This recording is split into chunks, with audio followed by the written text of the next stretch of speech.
Karibu katika episode yetu ya siku ya leo, episode namba 3. Kwa majina naitwa Dr. Ponda, nipo hapa kusaidia kwa muda wa siku 31 uweze kupungua uzito kwa njia nyepesi. Ili uweze kwenda na mimi kwa pamoja, hakikisha unafuatilia video zilizopita, lakini cha msingi zaidi subscribe ili kwamba hata video zinazokuja zingine usiweze kuzikosa. Sasa katika episode ya siku leo nitakuelekeza ni kwa jinsi gani unaweza kupungua uzito. Lakini kabla yote tunapata kujiulize, hivi inakuaje mpaka mtu anakuwa na kitambi? Inakuaje mpaka mtu anakuwa na overweight? Kitu gani ambacho kinapelekea mpaka mtu unakuwa ni mnene wakati mwingine ni mwembamba? Sasa mwili unavyojiendesha, mwili na akili, mambo yote yanayofanyika ni kwa ajili ya kukutunza wewe usipate madhara zaidi. Kitambi maana yake ni mafuta ambayo yanakuwepo maeneo ya tumboni hapa. Sasa kwa nini mafuta yanakuja hapa? Kwamba unapokula chakula, kile chakula ambacho ni cha ziada kinabadilishwa, be converted kwenda kwa mfumo wa fat, kwenda kwa mfumo wa mafuta kwa ajili ya kutunza viungo vya ndani kama moyo, figo na ini ili kwamba visiweze kupata mshtuko. Sasa ile mafuta maana mwili unakuwa hujui kama umezidi. Ukila chakula kizidi then yale mafuta yanazidi yanakuja hapa maeneo ya tumbo. Ili ndio ukuta kwamba mtu anapata kitambi na mwisho wa siku uzito unakuwa umepitiliza.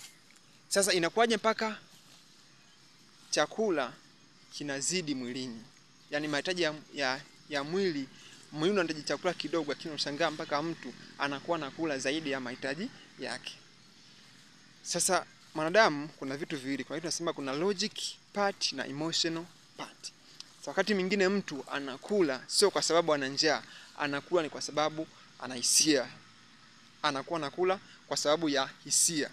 Unakuta mtu ameshiba lakini anajisikia kula kitu fulani, anatafuna, anazidi kuongezea mwili. Kwa kiasi ambacho kinazidi kinaenda kuwa converted kuwa katika hali ya fat na kinaanza kutunzwa maeneo ya tumbo na kiunoni. Unakuta sasa mafuta yanazidi, ndio inakuwa ndio chanzo cha mafuta, chanzo cha kitambi na uzito kuzidi. Sasa kitu gani tukifanye kuondokana na ulaji wa hisia? Sasa labda unielewe vizuri, labda nikuulize swali moja. Hivi ni siku gani ambayo unaweza kupata njaa sana? Siku ambayo uko peke yako, na siku ambayo umekaa, na ile siku ambayo unakuwa una kazi? Kwa automatically unajikuta kwamba ile siku ambayo uko peke yako muda mwingi, ambayo umekaa, unajikuta kwamba unapata hamu ya kula chakula muda mrefu. Kwa sababu nini? Ya ile hisia ambazo zinakuwa zinakuja, msongo wa mawazo, unawaza vitu vingi, mwisho wa siku unapata njaa.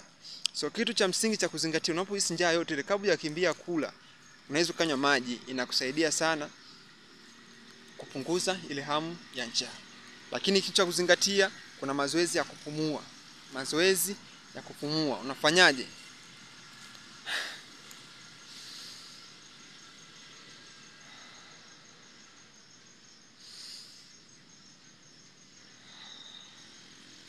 Unavuta pumzi kisha unaachia polepole. Inakusaidia sana kwa ajili ya kulizi zile hisia ili kwamba uweze kujua ile njaa ambayo unaipata, je, ni njaa halisi au unataka ni ile nini kwa hisia. Sasa unapoje katika msongo wa mawazo, unakuta kwamba njaa inazidi na kicha kuna ambacho unakila kinakuwa sana kuliko mahitaji ya mwili. Mwisho wa siku be converted kuwa katika hali ya mafuta na kinatunzwa maeneo ya tumbo na sehemu zingine za mwili. Kitu cha kuzingatia sana, tuko pamoja. Hii ni episode ya 3. Karibu sana kwa ajili ya episode namba 4. Cha msingi zaidi hakikisha subscribe hii channel ili kwamba video zingine kuja usiweze kuzikosa. Asante sana. Mungu akubariki. Amen.